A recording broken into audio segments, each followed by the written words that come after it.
tax benefit for investors which you might be missing every year. Financial year is going to end and February, March is the best time to do this legal tax hack called tax harvesting. Whether you invest in stocks, equity mutual funds, everyone gets an exemption of 1.25 lakhs on their long-term gains. If you don't use this every year, then it gets lapsed and you cannot carry forward. लोग generally क्या करते हैं 3 to 4 years, 8 to 9 years के लिए अपने investments को hold करके रखते हैं एंड फिर उसको सेल करते हैं. उस पर उनको हैवी गेन्स होता है एंड जब टैक्स लगता है तो रोते हैं इतना टैक्स क्यों लग गया. So this hack is going to save you from that. अब इसको एक एग्जाम्पल समझते हैं. फॉर एग्जाम्पल आप 5 लाख रुपीज इन्वेस्ट करते हो at the starting of the year. आपको हर साल 12% अराउंड का रिटर्न मिलता है. Eight the end of 10th year you and up making around 10 lakhs of gain.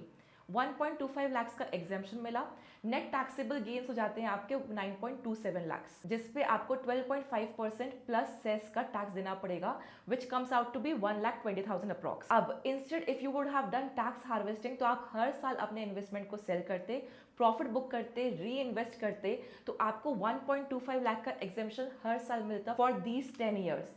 तो at the end of 10th year you would have end up paying only 10,000 in taxes. अब इसको practically करते कैसे, बहुत simple है. I am going to tell you in coming videos. और ये तो सिर्फ टैक्स गेन हार्वेस्टिंग था. एक और स्ट्रैटेजी होती है which is more powerful, that is tax loss harvesting, which I am going to tell you in the next video. Hope this helps. Follow for more.